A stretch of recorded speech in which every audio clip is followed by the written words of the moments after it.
पूरे साल हम शादी करेंगे लेकिन मुहर्रम के महीने में शादी नहीं करेंगे। क्यों? मुहर्रम का महीना मातम का महीना, अगर मुहर्रम के महीने में शादी कर दी अपने बेटे या बेटी की तो घर में मातम ही मातम रहेगा।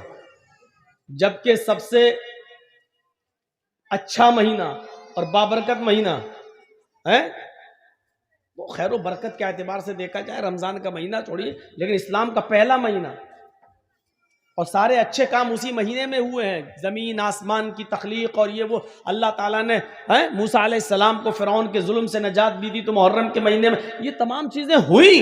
लेकिन आदमी इस महीने के बारे में क्या सोचता? नहीं, मुहर्रम के महीने में हम शादी नहीं करेंगे। ये है बदशगुनी, बदफाल।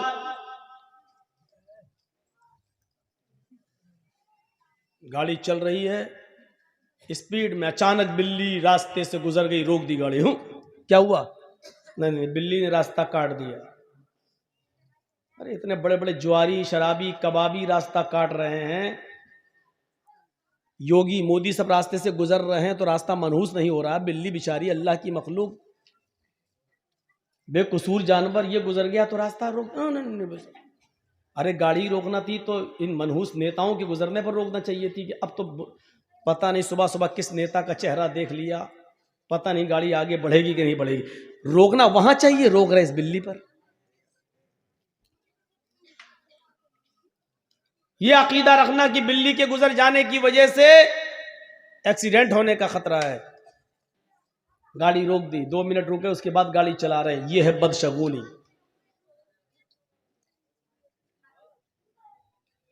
हाजी साहब हज करने जा रहे थे, रास्ते से वापस लौट आए। बीवी ने पूछा क्या हुआ? तो बिल्ली रास्ते से गुजर गई, अब हज नहीं होगा, लौट आए।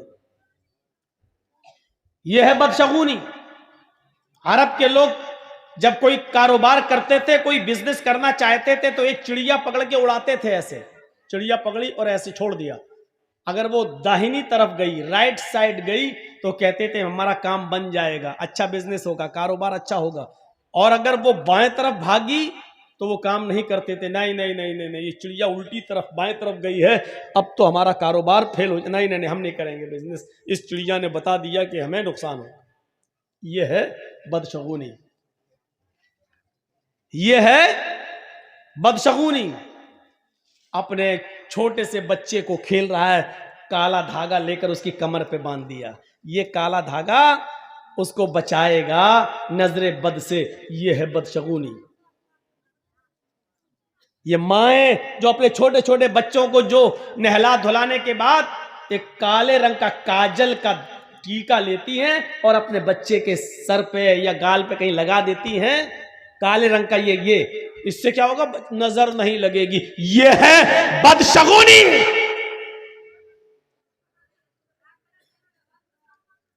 माफ कीजिएगा, सिर्फ इतना सा काला टीका लगा देने से तुम ये समझती हो कि मेरे बच्चे पे नजर नहीं लगेगी? अरे इतना सा काला टीका क्या, पूरा चेहरा भी अगर तू काला कर देगी तब भी ये काला रंग उसका कुछ नहीं कर सकता है। अपने बच्चे को नजरे बद से बचाना है तो सिर्फ ये दुआ पढ़ो, अल्हम्दुलिल्लाहि रब्बिल आलमीन से वलज़्ज़ालीन आमीन, और उसके बाद में कुल औज़ु बिरब्बिल फलक और कुल औज़ु बिरब्बिन नास, ये पढ़कर अपने बच्चों पर दम करो 3 मरतबा सुबह और 3 मरतबा शाम। आपके बच्चे पर नजर नहीं लगेगी। ये काले टीके बंद करो।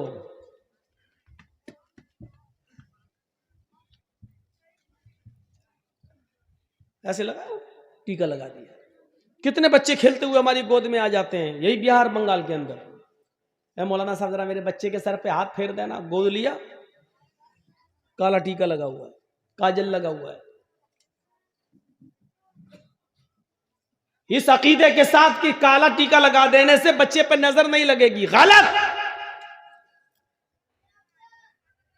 3 बार सूरह फातिहा पढ़ो, 3 बार कुल औज़ु बिरब्बिल फलक पढ़ो, 3 बार कुल औज़ु बिरब्बिन नास पढ़ो और अपने बच्चों पर दम करो। उसका तरीका यह होना चाहिए कि एक बार पहले पढ़िए आप औज़ु बिल्लाहि मिनश शैतानिर रजीम बिस्मिल्लाहिर रहमानिर रहीम अल्हम्दुलिल्लाहि रब्बिल आलमीन अर्रहमानिर रहीम मालिकि यौमिद्दीन इय्याका नअबुदु व इय्याका नस्तईन इहदिनस सिरातल मुस्तकीम सिरातल लज़ीना अनअमता अलैहिम गैरिल मग़दूबि अलैहिम वलद्दाल्लीन। फिर उसके बाद पढ़ो बिस्मिल्लाहिर रहमानिर रहीम कुल अऊज़ु बिरब्बिल फलक मिन शर्रि मा खलक व मिन शर्रि गासिकिन इज़ा वक़ब। ये पूरी सूरत पढ़ो। उसके बाद पढ़ो बिस्मिल्लाहिर रहमानिर रहीम कुल अऊज़ु बिरब्बिन नास मलिकिन नास इलाहिन नास मिन शर्रिल वसवासिल खन्नास अल्लज़ी युवस्विसु फी सुदूरिन नास मिनल जिन्नति वन नास। एक एक बार पढ़ लिया। अब बच्चे पे दम कर दो। इसके बाद फिर पढ़ो ऐसे ही, फिर पढ़ो ऐसे ही, ऐसे 3-3 बार पढ़ के आप सुबह दम कर दो फजर की नमाज के बाद, और शाम को दम कर दो इशा की नमाज के बाद। मौका लगे तो दोपहर में भी दम कर दो ज़ोहर की नमाज के बाद। लेकिन ये सब करने के लिए अम्मा को उठना पड़ेगा सुबह फजर में, नमाज पढ़ने के बाद दम करने के लिए। अब इन झमेलों से बचने के लिए कुछ कठमुल्लाओं ने कह दिया है काला टीका लगा दो, नजर नहीं लगेगी। सच बता रहे हैं, यही कठमुल्ला उल्टी छुरी से काटे जाने वाले हैं। काले, अगर काली चीज से नजर रुकने वाली होती तो हिंदू भाई तो इतने इतने बड़े वो काली दुर्गा माँ का इतना बड़ा वो लगा लेते हैं अपने घरों में, जबान निकाले हुए करे हुए। अब देखिए, इसका मतलब उनके घर पे तो नजर ही नहीं लगेगी, पूरा इतना बड़ा रख लेते हैं, दरवाजे पे लगा देते हैं, जबान बाहर निकली हुई है। क्या कहेंगे आप उसको? ये है बदशगुनी। कितने बच्चों को देखता हूं नंगे घूमते हो, काला काला वो बंधा हुआ है, सब क्या गंडा बांध दिया है। फला मौलाना साहब ने पढ़ के दिया। अरे मौलाना साहब तू खुद ही बांध ले अपने कमर पे। ना इन गंडों से कुछ होना है, ना इस टीके से कुछ होना है। अल्लज़ीना हुम ला यततय्यरून, जो बदशगुनी नहीं लेते होंगे, बगैर हिसाब किताब के जन्नत में जो जाएंगे 70,000 लोग, वो कौन होंगे? जो बदशगुनी नहीं लेते होंगे। वला यक्तऊन, जो अपने जिस्म को दगवाते नहीं होंगे। दगवाना समझते हैं ना? जानवर को दागा जाता है ताकि उसको पहचान लिया जाए खेत में किसका जानवर है। इसी तरीके से यहां पर वो चलवाना, हाथ पे कुछ टेटू बनवाना, मशीन चलवाना, नाम लिखवाना या कोई टेटू बनवाना ताकि वो निशान बना रहे, इसको कहते हैं दगवाना। जो साबुन से फिर मिटता नहीं है, उसका निशान बाकी रहता है। जब तक आप ऑपरेशन नहीं कराएंगे जब तक वो मिटेगा नहीं। जितने लोगों ने अपने जिस्म को दगवाया है, पहली फुर्सत में ऑपरेशन करके इसको मिटवा दीजिए। अगर इस हाल में मर गए तो अल्लाह की कसम तुम्हारी बख्शिश नहीं होगी। जिसके जिस्म को दागा गया हो और उसने अपने जिस्म पर दगवाया हो, ऐसा आदमी अगर मर जाए तो इसकी जनाजे की नमाज पढ़ना जायज नहीं है और इसको मुसलमानों के कब्रिस्तान में दफन करना भी जायज नहीं।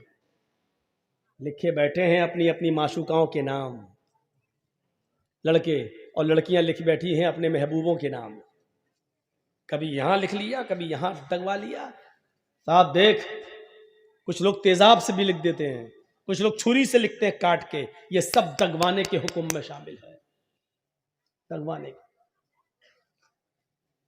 शेख सालेह अल उसैमीन का फतवा है कि अगर किसी आदमी का मौत इस हाल में होती है कि उसके जिस्म पर टैटू बंधा हुआ है, दागा हुआ है, तो इस शख्स की न तो नमाज जनाजा पढ़ी जाएगी और न मुसलमानों के कब्रिस्तान में इसको दफन किया जाएगा। करने को तो कुछ भी करना। तो बगैर हिसाब और किताब के जो जन्नत में जाएंगे, उनमें जो अपने जिस्म को दगवाते नहीं होंगे। मदरसे के बच्चों, तुम लोग बार बार उठ रहे हो, जाओ यहां से, चलो। जिसको जाना हो यहां से जाओ, बार बार उठकर डिस्टर्ब मत करो यहां पर।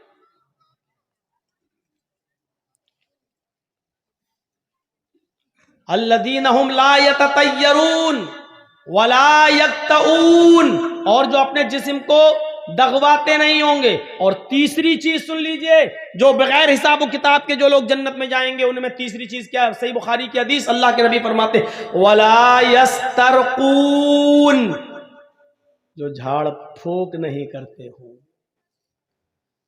बहुत साफ लफ्ज मौजूद है, कोई तशरीह करने की जरूरत नहीं है। जो झाड़ फूक नहीं कराते होंगे। मौलाना साहब बुखार आ गया, फूंक दो मेरे ऊपर। अब मौलाना जर्जी साहब बैठो, बैठ पढ़ रहे हैं, छू दम कर रहे हैं। एक बात याद रखिएगा, दम करना जायज है। मसला याद रखिएगा, किसी बीमार आदमी पर सूरह फातिहा पढ़ना, मुअव्वज़तैन पढ़कर दम करना, अल्लाहुम्मा शफ़ी अंत शाफ़ी ला शिफ़ा इल्ला शिफ़ाउ का शिफ़ा अल्ला युगादिरु सक़मन, ये दुआ पढ़कर दम करना जायज़ है। आप इसको नाजायज़ नहीं कह सकते। कुरान की आयतें पढ़कर, सही हदीसें पढ़कर, जो आयात शिफ़ा और आयात दुआ है उसको पढ़कर दम करना जायज़ है। लेकिन अगर कोई बीमार आदमी ये भी ना कराए और अल्लाह पर भरोसा करके छोड़ दे कि नहीं उसी ने बीमार किया है, वही हमें ठीक करेगा, अगर उसकी मर्जी होगी तो हम क्यों जाएं किसी मुल्ला मौलवी के पास झाड़ फूक कराने। अगर वो अल्लाह पर तवक्कुल करके छोड़ देता है तो ये और ज्यादा बेहतर है। इसी को अल्लाह के नबी ने फरमाया वला यस्तरकून, जो झाड़ फूक नहीं करवाते होंगे। झाड़ फूक की आड़ में असल में बहुत बुरे बुरे अब काम हो रहे हैं। मर्दों के साथ साथ जवान लड़कियां भी मुल्ला मौलवियों के सामने बैठ जाती हैं कि फूंक दो मेरे ऊपर। हम समझते हैं, हमारा बाप समझता है लड़की का कि चलो कुरान ही तो है, अल्लाह का कलाम है, और फूंकने वाला तो मौलाना है। मौलाना तो फरिश्ता होता है बेचारा, वो इंसान कहां होता है, वो तो फरिश्ता होता है। जिस तरीके से पर्दा 10 साल की उम्र की लड़की को, 10 साल से बड़ी लड़की को जिस वक्त 10 साल की हो जाए उसके बाद लड़की को अपना चेहरा भी छिपाना पड़ेगा, अपने हाथ की हथेलियां भी छुपाना पड़ेंगी, उसको पर्दा करना पड़ेगा। और जिन लोगों से पर्दा करना है उनमें मुल्ला मौलवी भी शामिल हैं।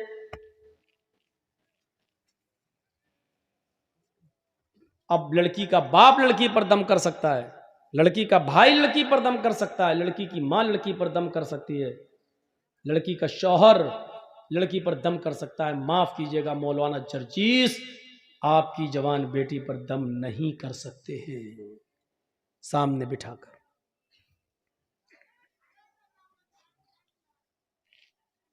वला यस्तरकून, झाड़ फूक नहीं कराते होंगे। झाड़ फूक अगर कोई शख्स करता है कुरान हदीस के दायरे में तो जायज है, लेकिन अगर अल्लाह पर भरोसा करके ये भी ना करवाया जाए तो अफजल है, बेहतर है। वला यस्तर। और चौथी चीज वाला रब्बिहिम यतवक्कलून, और जो अपने रब के ऊपर पूरा पूरा भरोसा और तवक्कुल करते होंगे, ये लोग बगैर हिसाब व किताब के जन्नत में जाएंगे। अब जन्नत में जाने वाले कितने लोग हो गए? जिन्होंने कहा ला इलाहा इल्लल्लाह वो जन्नत में जाएंगे, जिन्होंने ला इलाहा इल्लल्लाह के साथ नमाज पढ़ी, रोजा रखा, हज किया, ज़कात दी, यानी चारों काम किए, ये जन्नत में दाखिल होंगे। और तीसरी चीज मन काना फी आखिरी कलाम, मन काना फी आखिर कलाम ही ला इलाहा इल्लल्लाहु दखलल जन्नह, और जिसकी जबान से आखिरी जुमला ला इलाहा इल्लल्लाह निकला वो जन्नत के अंदर दाखिल होगा। जो बदशगुनी नहीं करता होगा वो जन्नत के अंदर दाखिल होगा। बगैर हिसाब व किताब की जाने वालों में ये भी शामिल है। और जो अपने जिस्म को दगवाते नहीं होंगे, और जो झाड़ फूक नहीं कराते होंगे, और जो अपने रब के ऊपर पूरा का पूरा तवक्कुल और भरोसा और एतमाद करते होंगे, अल्लाह के अलावा उनका यह एतमाद किसी और के ऊपर नहीं गया होगा, ये बगैर हिसाब ये जन्नत में जाने वाले लोगों में से होंगे। आइए एक और आसान तरीका बता दूं जन्नत में जाने का, और बहुत आसान है। मा मिनकुम मिन अहदिन, मा मिनकुम मिन अहदिन यतवज़्ज़उ फयुहसिनुल वुज़ू सुम्मा यक़ूल अशहदु अल्ला इलाहा इल्लल्लाह व अशहदु अन्न मुहम्मदन अब्दुहु व रसूलुहु इल्ला फुतिहत लहु अब्वाबुल जन्नतिस समानियतु। तुम में से जिसने वुजू बनाया, लीजिए, तुम में से जिसने वुजू बनाया, फयुहसिनल वुजू, और अच्छी तरीके से वुजू बनाया। एक तो होता वुजू बनाना और एक होता है अच्छी तरीके से वुजू बनाना। वुजू बनाना क्या है? जैसे बिहार में एक जगह हम जलसे में गए तो जो टोटियां लगी थी मस्जिद में, नल जो लगे हुए थे, वहां बैठकर मैं वुजू बना रहा था। तो जमात खड़ी थी, बिहारी का एक आदमी बेचारा आया उसी गांव का और मेरे पास आकर बैठ के वो भी वुजू बनाने लगा और हमसे पूछता है कि मौलाना साहब हमें कितनी रकात हो गई? हमने कहा शायद 2 हो गई, ये 2 बची हैं। 2 हो गई कि हाँ। अब देखिए उसकी वुजू की, अल्लाह, उसको दोनों मिल गई और मैं जब तक वुजू बना के पहुंचा तो मेरी एक और छूट गई। बैठा तो निकल चुकी थी, 2 रह गई थी। पूछा कितनी मौलाना, कितनी हो गई? हमने कहा 2 हो गई, शायद 2 रह गई। उसने इतनी जल्दी वुजू बनाया कि जो रह गई थी वो दोनों मिल गई। अब अल्लाह बेहतर जाने कि इसने वुजू बनाया कि क्या किया। ये वुजू नहीं है। कौन सा वुजू बनाने वाले को जन्नत मिल रही है? वुजू सीखिए क्या है। फयुहसिनल वुजू, अच्छी तरीके से वुजू बनाना। अच्छी तरीके से वुजू क्या है? आप एक चुल्लू पानी लीजिए, जैसे नल पर बैठे तब भी, टोटी खोलिए, पानी लीजिए, टोटी बंद कर दीजिए, पानी ज्यादा जाया ना हो। 2 मुद्द पानी में अल्लाह के रसूल वुजू बना लेते थे। 4 मुद्द का 1 सा होता है, 4 मुद्द का 1 सा होता है और 1 सा 2.5 किलो का होता है। कितने का? 2.5 किलो का, यानी 2.5 लीटर में का आधा करो तो कितना हुआ भाई? 2.5 किलो। ये 4 मुद्द है, 4 मुद्द का 1 सा, और 1 सा कितने का होता है? 2.5 किलो का। तो आधा सा यानी 4 में से 2 मुद्द, तो आधा सा यानी 2.5 किलो का आधा करिए तो कितना हुआ? सवा लीटर पानी में अल्लाह के रसूल वुजू बना लेते थे। सुन लीजिए, एक एक बाल्टी भरकर वुजू बनाने वालों, वुजू बनाने का सवाब तो मिलेगा, लेकिन 1 बाल्टी पानी जो खर्च कर दी इसका गुनाह भी पड़ेगा। तुम बचोगे नहीं। सोचिए,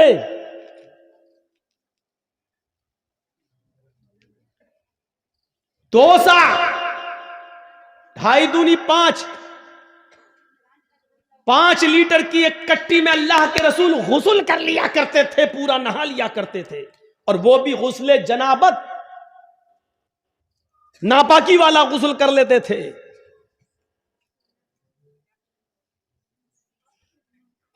मौलाना साहब इतने में तो हमारे पैर भी नहीं धुलेंगे।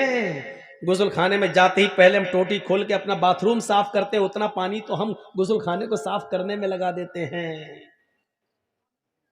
एक एक चीज का हिसाब होगा। पानी की कदर उनसे पूछो जिस मुल्कों में पानी बड़ी मुश्किल से मिलता है, उनसे पूछो पानी की कदर,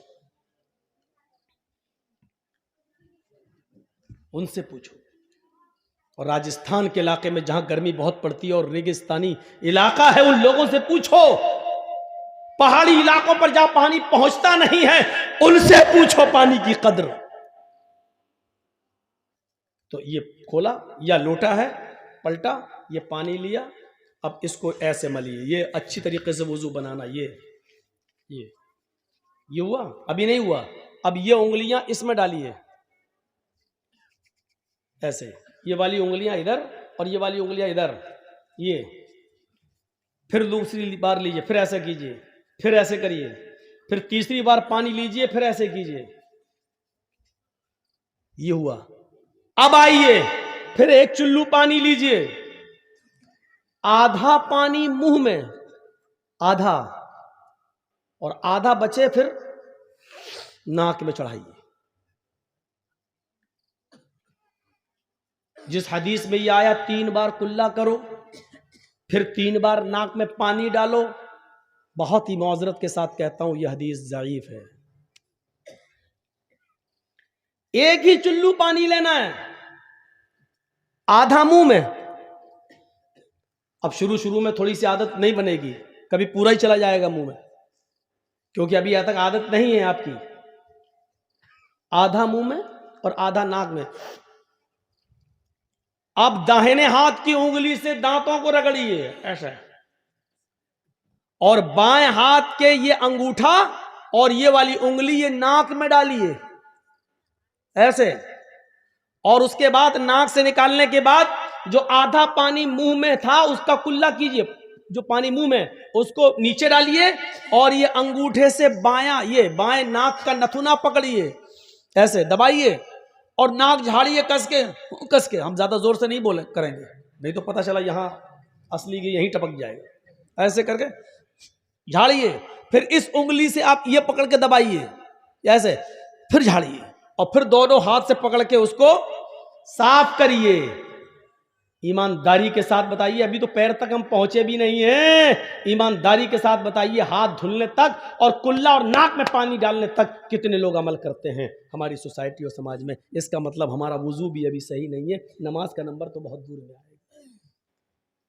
अभी एक बार हुआ, ऐसे ही दोबारा फिर पानी लेना है, और फिर आधा मुंह में और आधा नाक में चढ़ाना है, और फिर वही दोहराना है।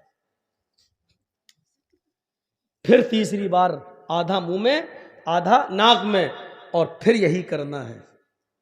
अब आया नंबर चेहरे का। अब देखिए ये नहीं, अभी अभी अभी हाँ, चेहरे का। एक चुल्लू पानी लिया और ऐसे लेके चुल्लू एक ही भरना है। बहुत से लोग नल की टोटी में ऐसे दोनों हाथ लेकर फिर मुंह धुलते हैं, पानी का ज़िया है, पानी की बर्बादी है। पानी एक ही चुल्लू लेना है, और उस एक चुल्लू पानी को लेकर ऐसे ये ऐसे करिए, ये फिर लीजिए, फिर ऐसे करिए, मतलब कानों की लौ तक ये।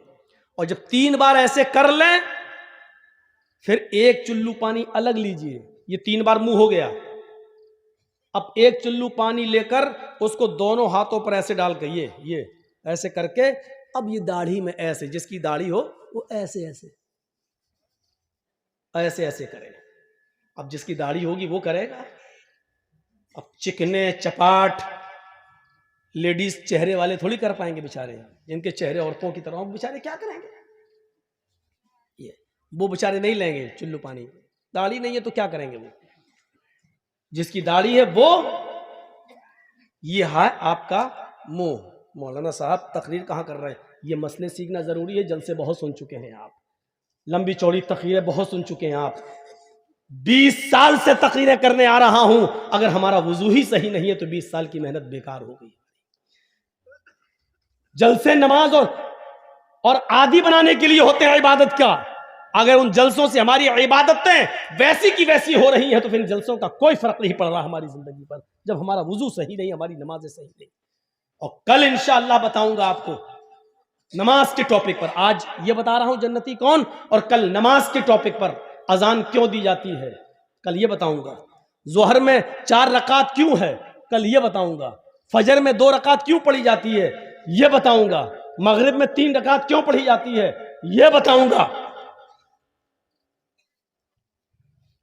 मगरिब और इशा की और फजर की नमाज में जोर से क्यों पढ़ा जाता है, इमाम जोर से तिलावत क्यों करता है, जोहर में और असर में आदमी आहिस्ता क्यों पढ़ता है, कल ये बताऊंगा। कल की तकरीर थोड़ी दूसरे हिसाब की होगी नमाजी पर, लेकिन यह बताया जाएगा कि जोर से क़िरात क्यों की जाती है और आहिस्ता क्यों की जाती है। जोहर में 4 क्यों है और असर में 4 क्यों है और इशा में 4 क्यों है, और फजर जो सबसे अहम नमाज है जिसमें उठना मुश्किल है उसमें 2 ही क्यों है।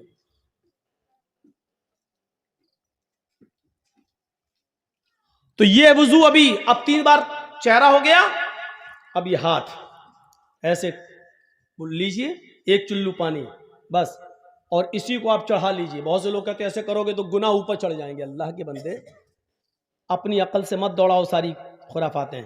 पानी लिया और ऐसे करो, और इस हाथ से ऐसे ऐसे ये कोहनी तक आप धुलिए, फिर लीजिए, फिर कोहनी तक धुलिए, फिर इसी दाहिने हाथ में एक चिल्लू पानी भरकर फिर उल्टे हाथ पर ऐसे ऐसे कीजिए, ये फिर लीजिए, फिर कीजिए, और उसके बाद में एक बार पानी लिया चुल्लू में, एक ही चुल्लू पानी, फिर लेकर फिर आपको ऐसे करके ये ऐसे करके ये करना है। सुनिए, मसा यहां तक लाइए, जहां पर सर पर तकिया रखते हैं आप, ये यहां तक, जिसको हम लोग गुद्दी बोलते हैं, यहां तक लाइए हाथ, बिल्कुल ऐसे ही।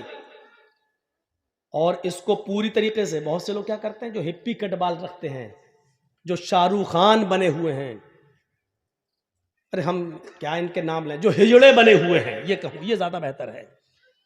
हम तो ये जुमला इस्तेमाल करेंगे, जिसको बुरा लगता हो वो लगे और कल ना आए। जो आजकल बिल्कुल लंबे लंबे बाल रखकर वो बने हुए हैं, हिप्पी कट, हिजड़े कट, ये कुछ बाल देखे ना आप कैसे कट रहे हैं, यहां से बिल्कुल मशीन चल रही है, यहां से चल रही है, यहां पर देख रहे हैं जैसे टिल्लू पंप रख दिया गया हो, यहां से टकला, यहां से टकला, यहां से टकला, बाल यहां पर हैं।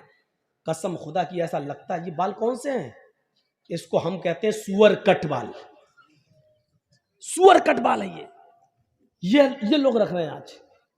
ये तो क्या है सर का मसा, ये और फिर यहां से वापस लाइए, ये अब आपका सर का मसा हो गया, और जोर से करना है, बाल बिगड़ जाने दो।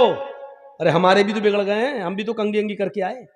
आपको समझाने के लिए देखिए, ये लिया यहां से लेके ऐसे, ये लीजिए, ये हो गया, फिर यहां से वापस लाइए, ये। अब उसके बाद दोबारा पानी लेने की जरूरत नहीं है, इसी दोनों उंगलियों को कान में डालिए और कान में आप फेरते चले जाइए, आपकी उंगली अपने आप घूमती रहेगी। क्यों? उसमें वो गड्ढे बने हुए हैं, ये अपने आप जब आप ऐसे करेंगे, ऐसे चलाएंगे तो सब उसकी जो नालियां बनी हुई हैं उसमें जाता रहेगा। ये करने के बाद ऐसे देखिए, ये कर लिया, और ये दो अंगूठे, ये देखिए, ये गौर से, इस वक्त खरगोश में समझना हमको, ये दो अंगूठे जो अभी यहां करने के बाद ये एक बार, ये है आपका सर का मसा। ईमानदारी के साथ बताइएगा ऐसा वुजू कौन बना रहा है आजकल? चले हैं नमाज पढ़ने के लिए, 900 चूहे खा के बिल्ली चली हज को। अब उसके बाद में आइए पानी के लिए पैर धुलने का। तो ये पैर धुलने का बड़ा अजीब मसला है, 3 बार कैसे धुला जाएगा? अब चिल्लू भर पानी लेकर तो नहीं धुला जाएगा, तो आपके पास जो लोटा हो तो वो उस पर थोड़ा सा पैर में उलट कर ये करिए ऐसे, और फिर ये उंगली ऐसे है, एक एक उंगली, अब हम मोजे पहने हैं तो इसलिए एक एक उंगली को जैसे हम हाथ में किया था ऐसे ही इसको भी ऐसे करिए। आपको लगता है कि कहीं खुश्क न रह जाए, थोड़ा सा पानी और डाल लीजिए, फिर ऐसे करिए, ये ऐसे 3 बार ये और 3 बार ये, दोनों पैर कम से कम यहां तक, टखने तक, यहां तक धुलना है। ज्यादा अगर आप धुल लेते हैं तो कोई मुजायका नहीं है, कोई हर्ज नहीं है, धुल सकते हैं। ये है आपका वुजू, जिसको कहते हैं फयुहसिनुल वुजू, अच्छी तरीके से वुजू बना। अब हदीस सुनिए, मा मिनकुम मिन अहदिन यतवज़्ज़उ फयुहसिनुल वुजू थुम्मा यक़ूल, तुम में से जिसने वुजू बनाया और अच्छी तरीके से वुजू बनाया, और वुजू बनाने के बाद खड़ा हो गया, वुजू बनाकर फारिग हुआ, खड़ा हो गया, खड़ा होने के बाद जिसने ये दुआ पढ़ी, अशहदु अल्ला इलाहा इल्लल्लाहु व अशहदु अन्ना मुहम्मदन अब्दुहु व रसूलुहु, जिसने वुजू बनाने के बाद ये दुआ पढ़ी, इल्ला फुतिहत लहु अब्वाबुल जन्नति समानिया, ऐसे आदमी के लिए जन्नत के 8 दरवाजे खोल दिए जाते हैं। जन्नत के 8 दरवाजे इस आदमी के लिए खोल दिए जाते हैं। अच्छी तरीके से वुजू बनाकर दुआ मांगने वाला, दुआ पढ़ने वाले के लिए जन्नत के 8 दरवाजे खोल दिए जाते हैं। ये है जन्नत। मोबाइल में 2 GB खर्च करके जहन्नम कमा रहे हो, पैसा खर्च कर करके वो जहन्नम ले लेते हो, लेकिन जन्नत फ्री में मिल रही, हम लेने के लिए तैयार नहीं। ये हो गया वुजू। और वुजू बनाने के बाद जिसने दुआ पढ़ी, और दुआ देखो इतना सा बच्चा कुर्सी चोरी करके कहाँ भाग रहा है, रहने दो, किसी बड़े बाप का बेटा लग रहा हो, अभी से जमीन पे नहीं बैठ रहा, अभी से कुर्सी पे बैठ रहा है। हमें डर लगता है आगे चल के ये मोदी ना बन जाए। तो वुजू बनाया और अच्छी तरीके से वुजू, और वुजू बनाने के बाद ये दुआ, बहुत से लोग ये दुआ भी पढ़ते हैं, अल्लाहुम्मा जालनी मिनत तव्वाबीन व जालनी मिनल मुतताहिरीन। कोई हर्ज नहीं, पढ़ सकते हो, जायज़ है। लेकिन मुस्लिम शरीफ की हदीस में इतनी ही दुआ बताई जितनी मैंने पढ़ी है, अशहदु अल्ला इलाहा इल्लल्लाह व अशहदु अन्ना मुहम्मदन अब्दुहु व रसूलुहु। अगर इतनी दुआ पढ़ते हैं तब भी काफ़ी है, और यह हदीस सही है, मुस्लिम की है। तिरमिजी के अंदर अल्फाज की ज़्यादती है, अल्लाहुम्मा जालनी मिनत तव्वाबीन व जालनी मिनल मुतताहिरीन। आप पढ़ सकते हैं, कोई हर्ज की बात। तो जिसने ये दुआ पढ़ी उसके लिए जन्नत का 1 नहीं, 2 नहीं, 3 नहीं, 4 नहीं, 8 दरवाजे उसके लिए खोल दिए जाते हैं। जन्नत के 8 दरवाजे उसके लिए खोल दिए जाते हैं। अब सुनिए, वुजू बनाया और वुजू बनाने के बाद दुआ पढ़ी, उसके लिए जन्नत के दरवाजे खोल दिए गए। एक और हदीस इसी में जोड़ देता हूं। हजरत बिलाल रजी अल्लाह तआला अन्हु को अल्लाह के नबी सल्लल्लाहु अलैहि वसल्लम ने फरमाया, आए बिलाल मैंने जन्नत का दौरा किया, आए बिलाल मुझे जन्नत दिखाई गई, आए बिलाल जब मुझे मेराज हुई और मुझे जिब्रील ने जन्नत का मुआयना कराया, मुझे जन्नत दिखाई, तो मैंने जन्नत देखी। जन्नत के अंदर हमने तुम्हारे जूतों की आवाज सुनी। आए बिलाल जन्नत के अंदर मैंने तुम्हारे जूतों की आवाज सुनी। तुम ऐसा कौन सा अमल करते हो जिस अमल की वजह से मैंने जन्नत के अंदर तुम्हारे जूतों की आवाज सुनी। यानी अल्लाह ने मुझे पेश की, ये बता दिया है, मुझे अल्लाह ने पहले ही से ये बाखबर कर दिया है कि मैं बिलाल को जन्नत देकर रहूंगा। आए बिलाल ऐसा अमल बताओ जो तुम दुनिया में करते हो और अल्लाह ने उस अमल के बदले में तुम्हें जन्नत दे दी। तो जानते हो हजरत बिलाल ने कौन सा अमल बताया? कहा अल्लाह के रसूल वैसे तो मैं नहीं जानता कि कोई अमल मेरा ज्यादा हो, जो सब करते हैं वो मैं भी करता हूं, जितना सब करते हैं उतना मैं भी करता हूं, लेकिन एक अमल शायद है जो मैं औरों को करते हुए नहीं देखता। फरमाया क्या? बिलाल बताओ क्या? फरमाया अय अल्लाह के रसूल मैं बगैर वुजू के कभी नहीं रहता, मैं बिना वुजू के कभी नहीं रहता। आए अल्लाह के रसूल जब भी मेरा वुजू टूटता है, जब भी मैं पेशाब व पायखाने से फारिग होता हूं, जब भी मैं सोकर उठता हूं, या जब भी मेरा किसी और वजह से वुजू टूट जाता है, किसी और वजह से वुजू टूट जाता है, तो अल्लाह के नबी फिर मैं फौरन वुजू बना लेता हूं, फिर मैं फौरन वुजू बना लेता हूं। और जब भी मैं वुजू बनाता हूं तो मैं 2, 4, 6, 8 रकात जितनी अल्लाह मुझे ताकत देता है मैं जरूर पढ़ लेता हूं। यानी मैं वुजू बनाकर 2, 4 नफिल नमाज तहय्युतुल वुजू मैं जरूर अदा कर लेता हूं। पहली चीज मैं बिना वुजू के नहीं रहता, जब भी मेरा वुजू टूट जाता है मैं फौरन दोबारा वुजू बना लेता हूं, और जब भी मैं वुजू बनाता हूं तो मैं 2 रकात कम से कम तहय्युतुल वुजू जरूर पढ़ लेता हूं। अल्लाह के नबी ने कहा बस बस बस आए बिलाल यही तेरा वो अमल है जो तुझे जन्नत के अंदर ले गया। पता चला कि बावुजू रहना और जब भी वुजू बनाया जाए उसके बाद 2 रकात नफिल पढ़ लेना, ये भी जन्नत में जाने वाला एक रास्ता है। हम आए ही हैं इस दुनिया में जन्नत कमाने के लिए, वरना जो अमल करके नहीं मरता वो गोलियों से मर जाता है। देख लो कल फिर मर्डर हुआ रात में 3 बजे,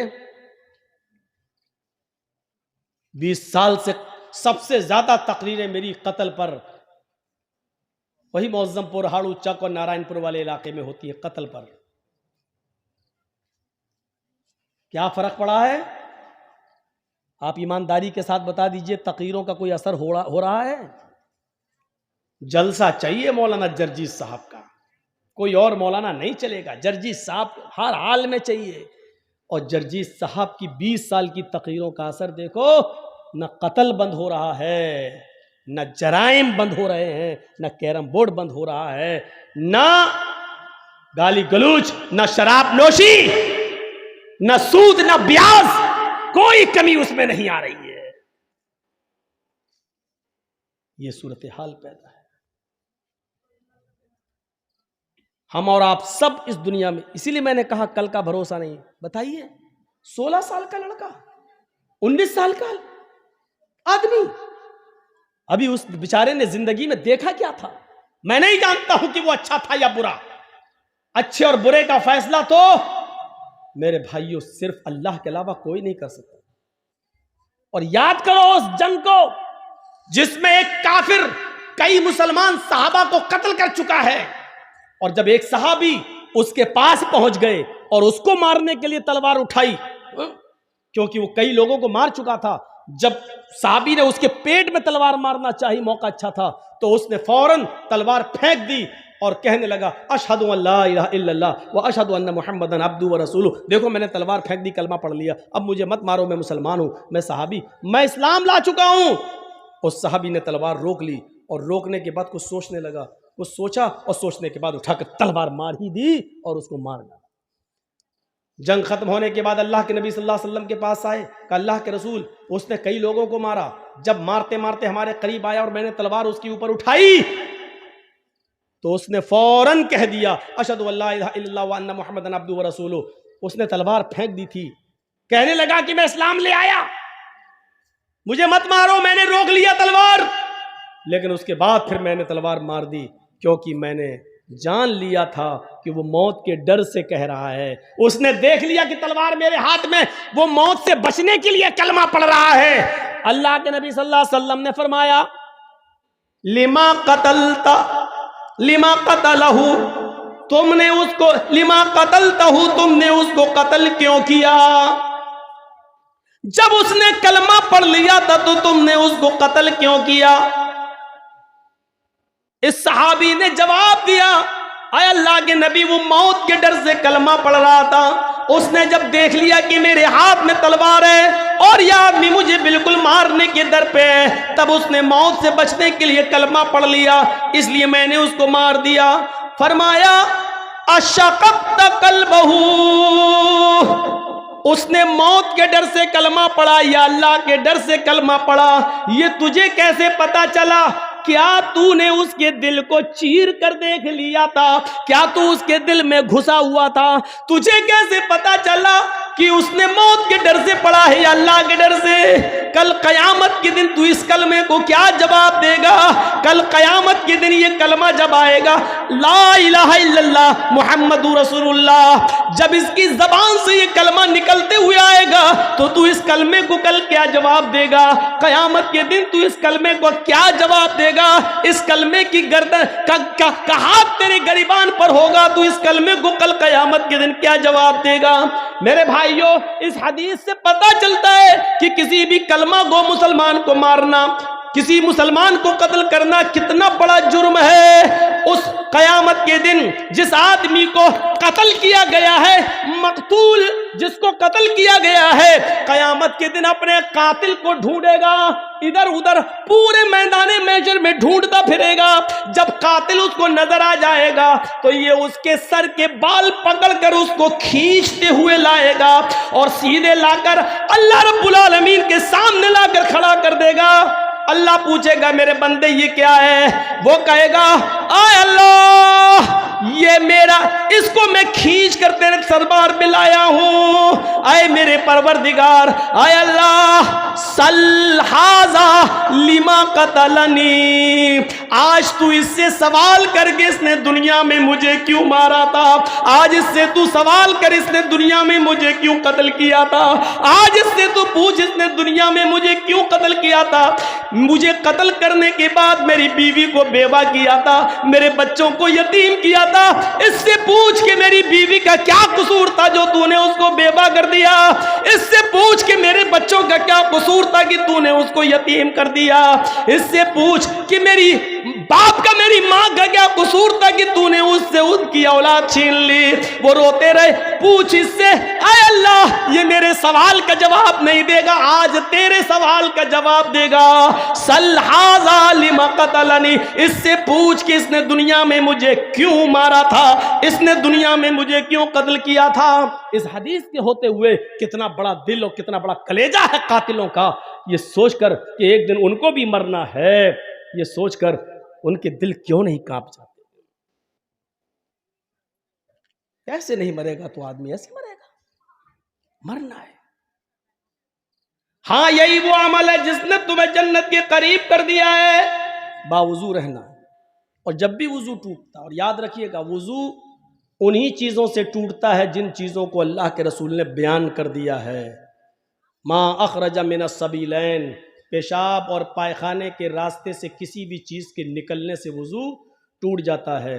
पेशाब करने से भी वुजू टूट जाता है, लेटरिन करने से भी वुजू टूट जाता है, हवा के खारिज हो जाने से वुजू टूट जाता है। इसी तरीके से गहरी नींद सो जाने से, सोकर उठने से वुजू टूट जाता है। इसी तरीके से कै आ जाए, उल्टी आ जाए, उससे वुजू टूट जाता है। इसी तरीके से आपकी नाक के नक्सीर फूट जाए तो उससे वुजू टूट जाता है। इसके अलावा और चीज़ों से वुजू नहीं टूटता, अगरचे वो गुनाही क्यों ना हो। मसलन कोई पूछता है कि मौलाना साहब मैं वुज़ू बना के आया लेकिन नमाज खड़ी होने में थोड़ा टाइम है, अगर वुज़ू की हालत में बीड़ी पी लूँ तो वुज़ू टूट जाएगा या नहीं टूटेगा? तो सुन लो, बीड़ी पीने से वुज़ू नहीं टूटता है, सिगरेट पीने से वुज़ू नहीं टूटता है, लेकिन बीड़ी और सिगरेट के पीने का गुनाह आपको पड़ेगा। और बात खुलकर कह दूं, शराब पीने से भी वुजू नहीं टूटेगा। हाँ, शराब पीने के बाद नशा इतना आया कि आपको होश ही नहीं है, तब आपका वुजू टूट जाएगा, क्योंकि अब आपको होश नहीं है। वुजू आपका तब टूटेगा, लेकिन शराब पीने से वुजू नहीं टूटेगा, लेकिन शराब पीने का गुनाह पड़ेगा। इससे भी ज्यादा खुल के कह दूं, माँ बहन की गालियां जो लोग दे देते हैं वुजू की हालत में, गाली देने से भी वुजू नहीं टूटेगा, क्योंकि शरीयत ने वुजू टूटने की जो शराइत बताई हैं उनमें गाली देना शामिल नहीं है। गाली देने से भी वुजू नहीं टूटेगा, लेकिन गाली देने का गुनाह पड़ेगा। हाँ, ऊंट का गोश्त खाने से वुजू टूट जाएगा। सारी कोई भी चीज खाइए, किसी भी चीज के खाने से वुजू नहीं टूटेगा, लेकिन ऊंट का गोश्त खाने से वुजू टूट जाएगा। यह हदीस है। क्यों टूटेगा मसलहत नहीं मालूम है, लेकिन बाज़ उलमा ने लिखा है, शारहीन हदीस ने लिखा है, चूंकि ऊंट बहुत गर्म होता है और गर्म चीज खाने के बाद उसकी गर्मी को खत्म करने के लिए पानी की जरूरत पड़ती है, इसलिए वुजू बताया है। लेकिन ये मसलहत ऐसे ही लोगों ने बता दी है, इसकी कोई दलील नहीं है। जहां तक मेरा अपना इल्मी नाकिस इल्म का तकाजा है, मैं कह सकता हूं कि वुजू के टूटने की शायद ये वजह हो सकती है कि ऊंटों के ऊपर जिन्नात का साया ज्यादा होता है। ऊंट के ऊपर अक्सर जिन्नात का साया ज्यादा होता है और जिन्नात आग से पैदा होते हैं, इसलिए आग को बुझाने के लिए पानी की जरूरत पड़ती है। इसलिए ऊंट को खाकर, उसका गोश्त खाकर कहीं ऊंट के ऊपर जो सवार जिन्नात, उसका असर आपके ऊपर ना आ जाए, इसलिए उस जिन्नात के असर को खत्म करने के लिए वुजू की जरूरत है। वुजू बना लेंगे तो असर खत्म हो जाएगा, शायद इसलिए वुजू बताया हो। लेकिन वजह कुछ भी हो, सच यह है कि ऊंट का गोश्त खाने से वुजू टूट जाता है। हमें वुजू बनाना है ऊंट का गोश्त खाकर। मसलन हम बावुजू हैं, किसी ने ऊंट का गोश्त दे दिया, हमने खा लिया, अब हमारा वुजू नहीं रहा, अब हमें नमाज पढ़ना है तो वुजू बनाना पड़ेगा। मसलहत कुछ भी हो, हमें यह हुक्म मानना है, क्योंकि जनाब मोहम्मद रसूलुल्लाह सल्लल्लाहु अलैहि वसल्लम ने फरमाया है। तो यह मुर्गी खाइए, बकरी खाइए, गाय खाइए, भैंस खाइए, जितने हलाल जानवर खाइए, बावुजू हैं, आपका वुजू नहीं टूटेगा। लेकिन ऊंट का गोश्त खाएंगे उसके बाद वुजू आपका टूट जाएगा। और चीजों से वुजू नहीं टूटेगा। गाली आप दे रहे हैं, नहीं टूटेगा वुजू, लेकिन हाँ, गाली देने का गुनाह पड़ेगा। अब सवाल ये कि हमने किसी को गाली दी, तेरी माँ का तेरी, अब गाली देने के बाद वुजू है ही, अब हम नमाज पढ़ने जाएं, हाँ जा सकते हो। मौलाना साहब गाली दी तो अब क्या करोगे? गाली दी तो दोबारा वुजू बनाओगे? गाली देने से वुजू थोड़ी टूटा, वो तो गुनाह तेरा लिख गया है। बाएं हाथ के कांधे पर जो फरिश्ता है उसने लिख लिया तेरा गुनाह। अब तुम जाओ अल्लाहू अकबर कहो, नमाज पढ़ो, अब उसमें दुआ तो आएगी, औज़ु बिल्लाहि मिनश शैतानिर रजीम बिस्मिल्लाहिर रहमानिर रहीम। भाई सुभानक अल्लाहुम्मा पढ़ोगे तो उसमें पढ़ोगे ना, वला इलाहा गैरुक अऊज़ु बिल्लाहि मिनश शैतानिर रजीम बिस्मिल्लाहिर रहमानिर रहीम अल्हम्दुलिल्लाहि रब्बिल आलमीन अर्रहमानिर रहीम। अल्लाहुम्मा बाइद पढ़ोगे तब भी अल्लाहुम्मा बाइद बैनी व बैन खताया कमा बाअदत बैनल मशरिक़ि वल मग़रिब अल्लाहुम्मा नक़्क़िनी मिनल खताया कमा युनक़्क़ा थौबुल अबयज़ु मिनद दन्स।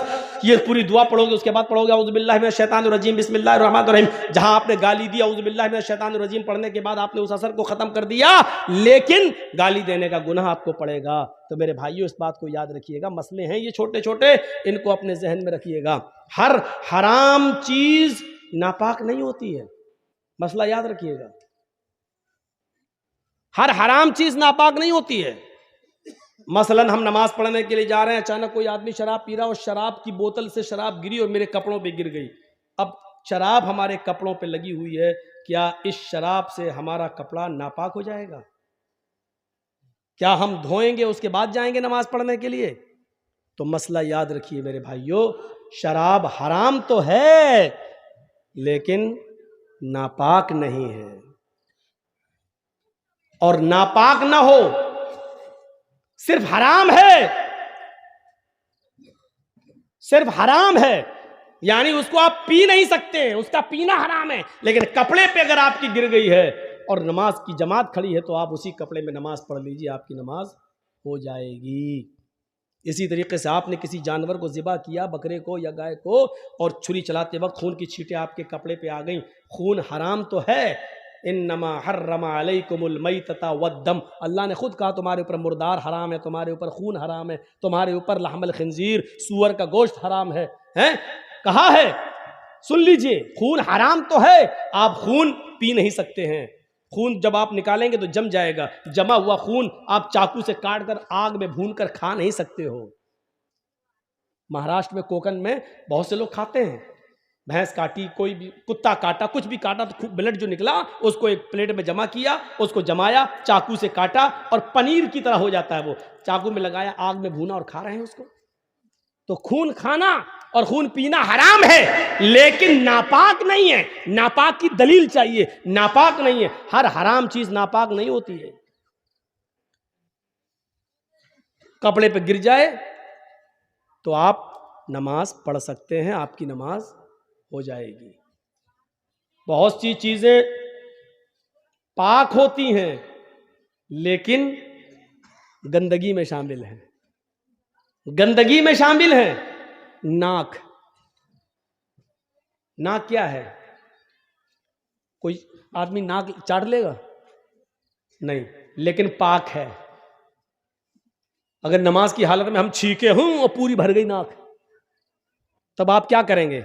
आपके पॉकेट में रुमाल हो, निकालिए, पोंछिए, रुमाल जेब में रख दीजिए, वही रुमाल है, नाक उसमें भर ली है और उसी रुमाल को आपने जेब में भर लिया, आप नमाज पढ़ सकते हैं। रुमाल नहीं है तो आप क्या करेंगे? कुर्ता उठाइए, कुर्ते में पोंछ लीजिए, क्योंकि आपके नाक पे लगी हुई है। क्या करेंगे आप? कुर्ता उठाइए, पोंछ लीजिए और आप उसी में नमाज पढ़ेंगे। तो नाक गंदी तो है लेकिन नापाक नहीं है। थूक, थूक, जमीन पर हमारे मुंह में थूक है, पी गए, खा गए, हर आदमी के साथ ऐसा होता है। अपना थूक आदमी निकल जाता है, कोई बात नहीं, लेकिन अपना ही थूक अगर जमीन पर थूक दे, उसके बाद कहो चाटो तो नहीं चाटेगा। हम खांसे बलगम आ गया, अब बलगम क्या करे? रुमाल नहीं है, दामन में पोंछ लिया, नमाज पढ़ रहे हैं। ये गंदा तो है लेकिन नापाक नहीं है। याद रखिए, हर हराम चीज नापाक नहीं होती है। कुत्ता हराम भी है और नापाक भी है। देख रहे हैं, कुत्ता हराम भी है और नापाक भी है। आप कुत्ता काट कर नहीं खा सकते हैं क्योंकि वो हराम है और नापाक भी है। अगर कुत्ता हमारे बर्तन में मुंह डाल दे तो उस बर्तन को 7 मरतबा धुलना पड़ेगा। पहली मरतबा मिट्टी से या आखिरी बार मिट्टी से। अब आजकल मिट्टी नहीं है, साबुन सर्फ वगैरह है, तो उसको एक बार सर्फ से भी धुलना पड़ेगा। 7 बार बर्तन को धुलना है, पहली बार या आखिरी बार सर्फ से या मिट्टी से उसको धुल लीजिए। देखिए, कुत्ता नापाक भी है और हराम भी है, लेकिन बिल्ली हराम है लेकिन नापाक नहीं है। गोश्त दोनों का हराम है, देख रहे हैं आप, ना आप कुत्ता खा सकते हैं ना आप बिल्ली खा सकते हैं। लेकिन एक चीज हराम के साथ साथ नापाक भी है और दूसरी चीज हराम तो है लेकिन नापाक नहीं है। अल्लाह के रसूल ने बिल्ली को काटना और ज़िबा करके उसका गोश्त खाना हराम बताया है, लेकिन जब अल्लाह के नबी वुजू बनाते थे तो बिल्ली आपके पास चली आती थी। आप जिस लोटे से वुजू बना रहे हैं पानी से, बिल्ली की जबान निकली, आप उसी लोटे को टेढ़ा कर देते थे, बिल्ली उसी लोटे से पानी पी लिया करती थी। और बिल्ली के झूठे पानी से अल्लाह के रसूल वुजू बना लिया करते थे, और वुजू बनाकर आप मस्जिद में नमाज भी पढ़ने जाते थे। कुत्ता नापाक इतना कि उसके झूठे को 7 बार धुलना पड़ रहा है, और बिल्ली हराम के साथ साथ नापाक नहीं है, इतनी पाक कि उसका झूठा पानी अल्लाह के रसूल से वुजू बना के नमाज भी पढ़ने जा रहे हैं। तो याद रखिए, हर हराम चीज नापाक नहीं होती है, लिहाजा हराम चीज का खाना हराम है, लेकिन कपड़े में अगर लग जाए, अब वो स्प्रे होता है, स्प्रे परफ्यूम होता है ना, लोग कहते हैं इसमें अल्कोहल है, अल्कोहल। अरे जब शराब नापाक नहीं है तो अल्कोहल कैसे नापाक हो जाएगा? अल्कोहल पीना हराम है, अल्कोहल खाना हराम है। अल्कोहल की बोतल लाकर आप पिएंगे ये हराम है, लेकिन अल्कोहल अगर कपड़े में लग जाए, खुशबू है, परफ्यूम में है, मारा स्प्रे, और नमाज पढ़ने जा सकते हैं? हाँ जा सकते हो, उसमें अल्कोहल है, बना रहने दो अल्कोहल। अल्कोहल तो फौरन उड़ जाता है, जैसे ही आपने मारा स्प्रे, स्प्रे की खुशबू आपके उस पे आई और अल्कोहल उड़ जाता है। अल्कोहल रुकता नहीं है। होम्योपैथिक मेडिसिन में अल्कोहल डाला जाता है, और जब अल्कोहल जब आप ऐसे पकड़ेंगे और पानी में बूंद डालेंगे, होम्योपैथिक ड्रॉप्स डालेंगे, लिक्विड होम्योपैथ, तो वो अल्कोहल उड़ता जाएगा, अल्कोहल रुकता नहीं है। तो मेरे भाइयों, परफ्यूम लगाकर भी नमाज पढ़ना जायज है, अगरचे परफ्यूम में अल्कोहल क्यों ना हो, नमाज पढ़ सकते हैं, क्योंकि हराम तो हो सकता है लेकिन नापाक नहीं। अच्छा, अब लोग कहेंगे हराम तो है, हराम तो है, हराम चीज कपड़े पे लग जाए तो कैसे नमाज हो जाएगी? बिल्कुल ऐसे ही जैसे हजरत अबू हुरैरा बिल्ली को गोद में लेके नमाज पढ़ लेते थे। मैं पूछता हूं कि हराम है, फिर गोद में क्यों ले रहे हैं? हराम है, अल्लाह के नबी क्यों उठा रहे हैं? अच्छा, गधा क्या है? वो भी तो हराम है, लेकिन अल्लाह के रसूल गधे की पीठ पर बैठकर सवारी कर रहे हैं और चल रहे हैं। अगर गधा नापाक होता तो अल्लाह के रसूल सल्लल्लाहु अलैहि वसल्लम उस नापाक जानवर पर बैठकर सवारी नहीं करते। उसके जिस्म से निकलने वाले पसीने से अल्लाह के रसूल के कपड़े भी नापाक हो जाते, लेकिन अल्लाह के रसूल गधे की सवारी भी किया करते थे, सफर भी करते थे गधे पर बैठकर, और आकर आप उन्हीं कपड़ों में नमाज भी पढ़ते थे। अच्छा, सोना क्या है? सोना मर्द के लिए क्या है? सोना मर्द के लिए हराम है। आप सोने की अंगूठी नहीं पहन सकते हैं, आप सोने की चेन नहीं लगा सकते हैं, आप सोने की कोई चीज मर्द अपने जिस्म पर इस्तेमाल नहीं कर सकता है। लेकिन अगर वो अपनी बीवी के लिए सोने की चेन बनवा के जा रहा है, सोने की चूड़ी लेकर जा रहा है, लेकिन अजान का वक्त हो जाता है, मस्जिद में जा रहा है, वो सोना जो मर्द के लिए हराम है, लेकिन सोने की अंगूठी, सोने की चेन उसकी जेब में पड़ी हुई है, उसकी नमाज हो जाएगी। इसलिए कि सोना हराम है मर्द के लिए, लेकिन नापाक नहीं है। इतना याद रखिए कि कुछ चीजें नापाक तो हैं, लेकिन कुछ चीजें हराम तो है लेकिन नापाक नहीं। कुछ चीजें हराम है तो उसके साथ नापाक भी है, जैसे कुत्ता हराम है और नापाक भी है। हम कुत्ते को गोद में उठा नहीं सकते, अगर उठा लिया तो हमें कपड़े धुलना पड़ेंगे। अगर सूखा कुत्ता भी, ड्राई कुत्ता भी, सूखा कुत्ता भी अगर हमसे छुल गया तो हमें उतना हिस्सा धोना पड़ेगा, क्योंकि कुत्ते की खाल मोटी होती है और उसके जिस्म से निकलने वाला पसीना भी नापाक होता है। लिहाजा ड्राई कुत्ता, सूखा कुत्ता भी अगर हमसे छुल जाता है तो हमें उतना हिस्सा धुलना पड़ेगा। और बिल्ली चाहे कितनी ही हमसे रगड़े छुले, हमारी गोद में आके बैठ जाए, हमें कपड़े धुलने की ज़रूरत नहीं है। ये छोटे छोटे मसलों को आप याद रखिएगा। अब मैं थोड़ा सा आगे बढ़ता हूँ, तो वज़ू के बाद नफिल नमाज पढ़ लेना भी जन्नत में ले जाने का सबब है। इज़ा क़ालल मुअज़्ज़िन अल्लाहु अकबर अल्लाहु अकबर, जब मुअज़्ज़िन कहे अल्लाहु अकबर फ़क़ूलू अल्लाहु अकबर, तो तुम भी कहो अल्लाहु अकबर। वइज़ा क़ालल मुअज़्ज़िन अशहदु अल्ला इलाहा इल्लल्लाह, जब मुअज़्ज़िन कहे अशहदु अल्ला इलाहा इल्लल्लाह, तो तुम भी कहो अशहदु अल्ला इलाहा इल्लल्लाह। जब मुअज़्ज़िन कहे अशहदु अन्ना मुहम्मदर रसूलुल्लाह, तो तुम भी कहो अशहदु अन्ना मुहम्मदर रसूलुल्लाह। जब मुअज्जिन कहे हय्या अलस सलाह फक़ूलू ला हौला वला कुव्वता इल्ला बिल्लाह, जब मुअज्जिन कहे हय्या अलस सलाह तो तुम कहो ला हौला वला कुव्वता इल्ला बिल्लाह, जब मुअज्जिन कहे हय्या अलल फलाह तो तुम कहो ला हौला वला कुव्वता इल्ला बिल्लाह, जब मुअज्जिन कहे अल्लाहु अकबर तो तुम भी कहो अल्लाहु अकबर, जब मुअज्जिन कहे ला इलाहा इल्लल्लाह तो तुम भी कहो ला इलाहा इल्लल्लाह। देखिए मुअज्जिन अजान दे रहा मस्जिद में, हम चाय पी रहे हैं होटलों पर, अल्लाह के नबी क्या फरमाते हैं, जन्नत में जाना चाहते हो तो ये अमल करो, मुअज्जिन जो कहे वही तुम कहो, सिर्फ हय्या अलस सलाह और हय्या अलल फलाह पर ला हौला वला कुव्वता इल्ला बिल्लाह पढ़ो, और जब वो आजान दे चुके, जब उसकी आजान खत्म हो जाए तो तुम ये दुआ पढ़ो, अल्लाहुम्मा रब्ब हाज़िहि दावति ताम्मा वस्सलातिल क़ाइमा आति मुहम्मदनिल वसीला वल फजीला वबअसहु मक़ामम महमूदा अल्लज़ी वअदतह। जिसने ये दुआ पढ़ ली मुअज्जिन के आजान देने के बाद, जिसने ये दुआ पढ़ी, हुल्लत लहू शिफात यौमल क़यामा, क़यामत के दिन अल्लाह रब्बुल आलमीन की जानिब से इस आदमी के लिए शिफात करना मेरे लिए हलाल हो जाएगा। ये जहन्नम के दरवाजे पर भी खड़ा होगा, मैं इसको जहन्नम के दरवाजे से खींच कर ले आऊंगा, अल्लाह मुझे इस बात की इजाजत देगा कि मैं इसकी शिफात करूं, सिफारिश करूं, और इसको जहन्नम के दरवाजे से भी खींच कर मैं जन्नत में ले जाऊंगा और दाखिल कर दूंगा। यानी इस आदमी के लिए सिफारिश करना मेरे लिए हलाल हो जाएगा। अब आप अंदाजा लगाइए, अजान के कलमात दोहराना है और ये दुआ पढ़ना है, और हमारे लिए अल्लाह के रसूल सिफारिश करने के लिए तैयार हैं। ये जन्नत में जाने का एक रास्ता है। एक सहाबी अल्लाह के नबी के पास आए, अब तो इतनी चीजें हो गई कि हम किसी को खड़ा करके पूछे कि कितनी है तो कोई नहीं बता पाएगा। अब तो हमें भी सोचना पड़ेगा हम कितनी बता चुके हैं। एक सहाबी अल्लाह के नबी के पास आए, कहा दुल्लनी अला अमलिन इज़ा अमिलतु दखलतुल जन्नह, एक ऐसा अमल बता दीजिए कि जिसको मैं करूं और करते ही जन्नत में दाखिल हो जाऊं।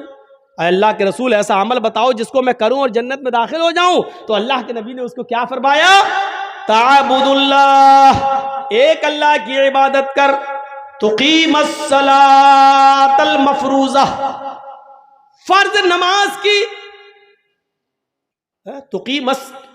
तुकीमस सलातल मकतूबा, फर्ज नमाज की हिफाजत कर, उसको पढ़, वतूतिय ज़कातल मकतूबा, और जो ज़कात तेरे ऊपर लिख दी गई है तू उस ज़कात की अदायगी कर, वतसूम रमज़ान, रमज़ान के पूरे महीने के रोजे रख, तहज्जुल बैत, और हज कर, खाने काबा की ज़ियारत कर, हज कर, तदखुलुल जन्नह, तू जन्नत के अंदर दाखिल हो जाएगा। लीजिए कितना आसान रास्ता बता दिया अल्लाह के नबी सल्लल्लाहु अलैहि वसल्लम ने। ये जन्नत में जाने वाला रास्ता है, और जन्नत में जाने वाले रास्ते अल्लाह के नबी बतला रहे हैं। आइए, ये हमारी माँ बहनें आई हैं, इनको भी जन्नत में जाने का एक रास्ता बता दूं। बैठ जाओ भाई, मत उठो सामने से। एक भी रास्ता निकल गया तो क्या करोगे? सुनिए, बहुत अच्छा, मां बहनें आई हैं, सुन लो। अय्युम अमरातिन इज़ा सल्लत खम्सहा व सामत शहरहा व अहसनत फरजहा व अताअत बालहा फलतदखुल मिन अब्वाबिल जन्नति शात। ये चारों चीजें औरतों के लिए बताई जा रही हैं।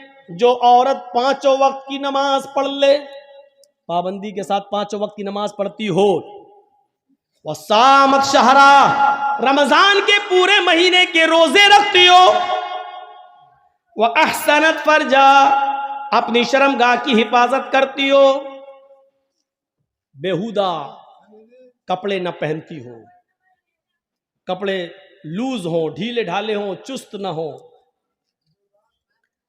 उसके जिस्म का बना और कसावट दिखाई न देती हो, ढीले ढाले कपड़े पहनती हो, वह अताअत बालहा, और अपने शौहर की इताअत व फरमा बरदारी करती हो, अपने शौहर की सेवा में, अपने पति की सेवा में कमी न करती हो। फल तदखुल मिन अब्वाबिल जन्नति शात, जन्नत की जिस दरवाजे से ये दाखिल होना चाहे हो जाए, इसको जन्नत का कोई फरिश्ता किसी भी दरवाजे पर खड़ा हो उसको जन्नत में जाने से नहीं रोक सकता। इस औरत के लिए जन्नत के सारे दरवाजे खुले हुए हैं, जिस दरवाजे से दाखिल होना चाहे चली जाए, इसके लिए जन्नत के सारे दरवाजे खुले हुए हैं। अय्युम इम्रातिन मातत व ज़ौजुहा राजिन, अगर किसी औरत का इंतकाल हो जाए, अगर कोई औरत मर जाए लेकिन मरते वक्त वह ज़ौजुहा राजिन, उसका शौहर उससे राजी हो, उसका पति उससे राजी हो, जो औरत इस हाल में मरी हो कि मरते वक्त उसका पति उससे खुश था, मरते वक्त उसका पति उससे राजी था, दखलतिल जन्नह, तो अल्लाह ताला इस औरत को जन्नत के अंदर दाखिल करेगा। इससे पता चलता है कि जिस औरत की मृत्यु हो गई, जिस औरत की मौत हुई और उसका पति उससे राजी नहीं था, तो वो चाहे कितनी नमाजी रही हो, चाहे कितनी रोजेदार रही हो, चाहे कितनी तहज्जुदें पढ़ती रही हो, लेकिन मरते वक्त अगर उसका पति उससे राजी नहीं था, तो ये औरत इतनी नमाजें पढ़ने के बाद, रोजे रखने के बाद और तहज्जुद पढ़ने के बाद भी जन्नत में नहीं जा सकेगी। औरतों की नमाज और रोजा और हज और ज़कात ये डिपेंड करता है शौहर की मर्जी पर, शौहर की खुशी पर, उसके पति की मर्जी पर, पति की खुशी पर।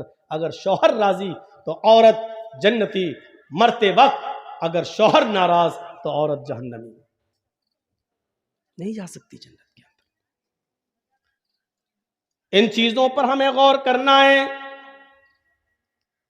आए अल्लाह के नबी सल्लल्लाहु अलैहि वसल्लम, हमें जन्नत में जाने का रास्ता बताओ, हम जन्नत में जाना चाहते हैं, हम क्या करें? फरमाया अफ़शुस सलाम, उड़ते बैठते चलते फिरते मोहल्ले में, गांव में, शहर में जो मिलता है, जानता हो या ना जानता हो, जानने वाले और अनजान हर आदमी से सलाम करते हुए जाओ, सलाम फैलाओ। सुनो जन्नत में जाने का अमल, अफ़शुस सलाम, सलाम फैलाओ। जा रहे हैं, आदमी है तो मुसलमान, है तो गांव का ही, लेकिन हम जानते नहीं कौन है, फिर भी उसको कहो सलाम वालेकुम। जानते हो उसको भी और ना जानते हो उसको भी, चाहे उससे तुम्हारा तारुफ हो या ना हो, लेकिन अगर तुम्हें इल्म है कि ये मुसलमान है तो उससे सलाम किया जाएगा। किसी काफिर को अस्सलाम वालेकुम नहीं कह सकते हो, किसी गैर मुस्लिम को अस्सलाम वालेकुम नहीं कह सकते हो। आधा वर्ष, हाँ ठीक है, हाँ ठीक ठीक ठीक, बहुत अच्छा, ठीक, कैसे, ठीक है, हाँ भैया कैसे हो, ठीक है, आदाब आदाब आदाब, ये सब सही है, चलेगा, लेकिन अस्सलाम वालेकुम नहीं, क्योंकि काफिर दुआ का मुस्तहिक नहीं। तुम पर अल्लाह की सलामती हो, ये दुआ किसी काफिर को नहीं दी जा सकती। अब सलाम को आम करो, चाहे जानते हो या ना जानते हो, लेकिन होना चाहिए वो मोमिन मुसलमान। अस्सलाम वालेकुम। जरजीत साहब बहुत पहुंचे हुए मौलाना है, इंडिया नहीं वर्ल्ड में उनका नाम है, हम क्यों सलाम करें? ये आने वाला आदमी हम ही से सलाम करेगा। इस चीज को छोड़ो। अल्लाह तबारक व तआला, अल्लाह के नबी ने तकब्बुर को मिटा दिया। जानने अनजाने वाले सबको तुम सलाम करो। हाँ इतना जरूर है, छोटा बड़े को सलाम करे। छोटा युसल्लिमु सगीर अलल कबीर, छोटा बड़े से सलाम करे। अब छोटे आदमी को अकल नहीं है, नहीं बड़ा सलाम करा तो बड़ा भी सलाम कर सकता है। अल्लाह के रसूल तो बच्चों से भी सलाम करते थे। तो पहली चीज सलाम के उसूल समझ लो। हमेशा छोटा आदमी बड़े को सलाम करेगा, लेकिन अगर छोटा सलाम नहीं कर रहा है तो बड़ा सलाम करने में पहल कर सकता है, कोई हर्ज की बात नहीं। छोटा बड़े को सलाम करेगा। पैदल चलने वाला और एक आदमी वहां से मोटरसाइकिल से या साइकिल से आ रहा है तो अर्राकिब युसल्लिम अलल माशी, तो जो सवारी पर आ रहा है, सवारी पर चलने वाला पैदल चलने वाले से सलाम करेगा। अदब देखिए, घमंड तोड़ा अल्लाह तबारक, अल्लाह के रसूल ने। पैदल चलने वाले को मामूली मत समझो, तुम सवारी पे आ रहे हो, तुम सलाम करो पैदल चलने वाले से। बड़ी गाड़ी वाला छोटी गाड़ी वाले से सलाम करेगा। हम जर्जी साहब यहां बाइक से जा रहे हैं और उधर कोई 4 व्हीलर से आ रहा है, तो 4 व्हीलर वाला सलाम करेगा मोटरसाइकिल पर चलने वाले को, छोटा बड़े को सलाम करेगा, सवार पैदल को सलाम करेगा। हाँ, अगर जानते हो कि इस आदमी से सलाम की उम्मीद नहीं है तो पैदल चलने वाला भी सवार आदमी से सलाम कर ले। अगर जानता है बड़ा आदमी है तो सलाम करेगा नहीं, चलो हम ही सलाम कर लें, ऐसी सूरत में कर लो, कोई दिक्कत की बात नहीं है। लेकिन उसूल और ज़ाब्ता यही है कि छोटा बड़े को सलाम करे, सवार पैदल को सलाम करे। फरमाया अफ़शुस सलाम, सलाम को आम करो, वातिमुत ताम, हर भूखे को खाना खिलाओ, चाहे वो तुम्हारे दरवाजे पर मांगने आया हो, या कुछ लोग ऐसे हैं जो भूखे हैं लेकिन शर्म की वजह से तुमसे मांग नहीं पा रहे हैं, उनका पता लगाओ कि वो कौन है, उनको ढूंढो और पता लगाओ इन्होंने खाना खाया या नहीं, उनको अपने घर पे लाओ। तो शर्म लग रही है, आपको मालूम है कि वो लोग बड़े खुददार हैं, मांगेंगे नहीं लेकिन भूखे हैं, तो अपने घर से खाना ले जाकर उनके घर ले जाकर पहुंचाओ। अतिमुत ताम, भूखों को खाना खिलाओ, वसलुल अरहाम, रिश्तेदारियों को जोड़ो।